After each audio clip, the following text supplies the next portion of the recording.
Good evening and welcome to tonight's SBC News.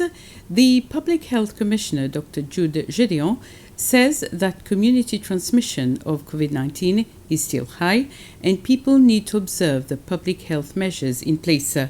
Dr. Gédéon highlighted that even if people are due to receive a third booster shot of COVID-19 vaccine, this does not mean that the health measures in place would be removed.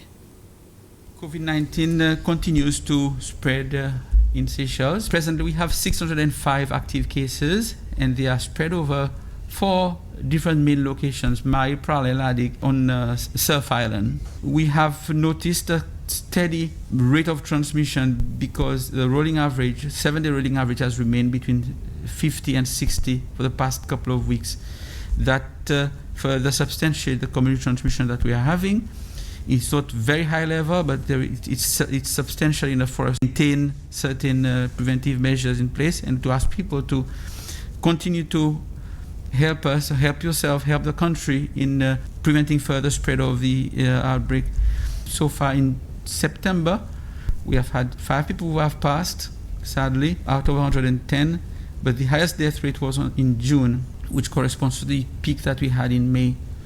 Most people who have passed have not been vaccinated, 89 altogether, and the distribution between male and female is equal.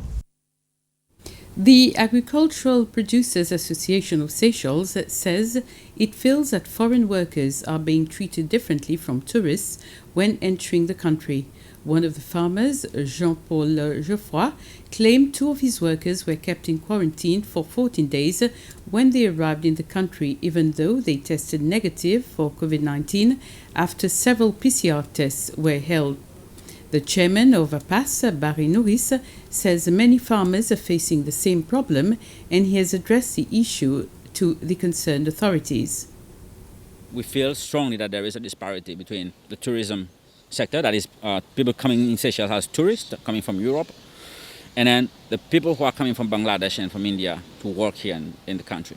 We feel that very strongly because there is a set of procedures that the Ministry of Health imposed, that somebody has to do a PCR test and it has to be negative. It has to be negative in order for you to come to Seychelles. And then when they arrive in the country, there are 2 channels. The tourist who comes to spend money, to enjoy and have fun, to visit our beautiful country, they send on a green channel where there's no issue for them. But those who are coming to work on a farm, these people have to go into quarantine. And the level of scrutiny that they have to endure, it doesn't make sense. So, if we are wrong, then come out and clarify for us. We've asked through the Ministry of Agriculture for us to have an interaction with the Ministry of Health, together with the Ministry of Employment, so to explain the raison d'etre. Why is it that a certain group is treated a particular way and another one is treated differently? 2 men suspected of plotting to blow up the petrol station at Contos-Mahé have been formally charged. They facing 3 counts of conspiring to commit a terrorist act, attempting to commit terrorism, and illegally possessing homemade explosives. The men were arrested after security forces foiled an alleged attempt to detonate a homemade bomb. Awaiting formal accusation, the would-be bombers who were allegedly planning a terrorist outrage. They were appearing in custody today at the Supreme Court more than 2 months after their arrest. Grandos petrol station, the court was told, was the target of their foiled bombing. But they were being watched, and on the evening when they put their potentially deadly plan in motion, they were arrested in La Misère. The 2 defendants stood with their hands clasped behind them and shook their heads as the prosecutor, Hemant Kumar, set out the allegations against them, including how they were under surveillance on the night of the 28th of June when they visited the petrol station. They face 3 charges: conspiracy to commit an act of terrorism, an attempt to commit an act of terrorism, and illegal possession of homemade explosives. The men weren't asked to enter a plea during today's 16-minute hearing. Chief Justice Ronnie Govinden remanded the pair back into custody. They'll reappear in court on September the 23rd. Daryl Ibon is the winner of the President's Cup in the Tourism Academy graduation. Daryl is among 200 students who graduated this year. The director of the Tourism Academy, Terence Max, thanked all partners for their support and wished the students more success ahead. Your accomplishment is one that is considered to be extra special. I'm sure that when you enrolled at STA, of which for some of you it dates back to 2018, you had your vision and your plan set. But then unexpectedly, the pandemic struck, and circumstances and events took a course that will not only influence, but will shape you for the rest of your life.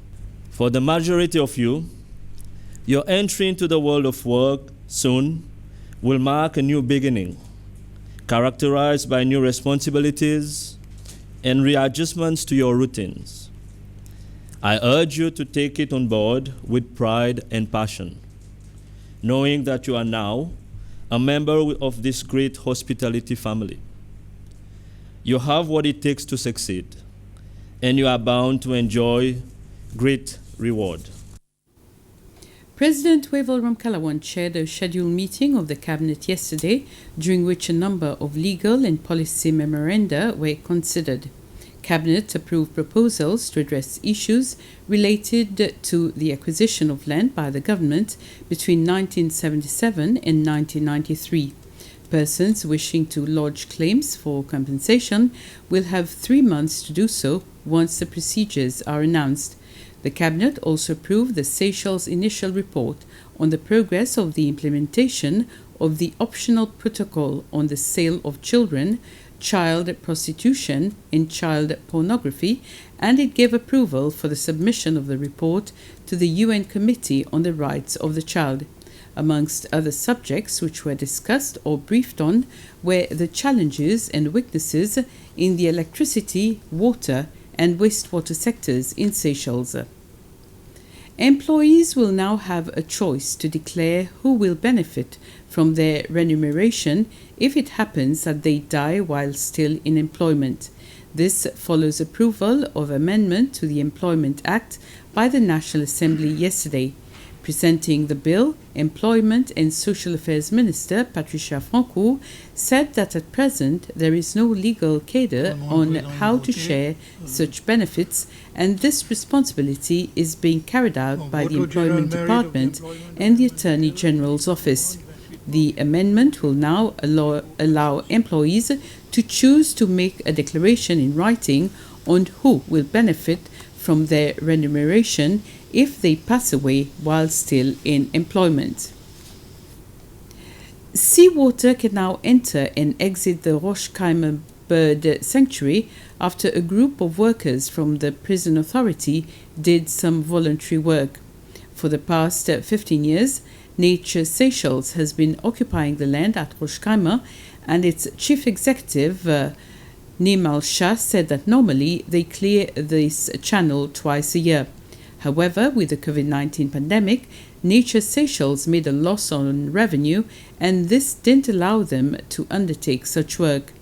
Prison Superintendent Raymond Saint-Ange said the prison authorities came up with the initiative of community work.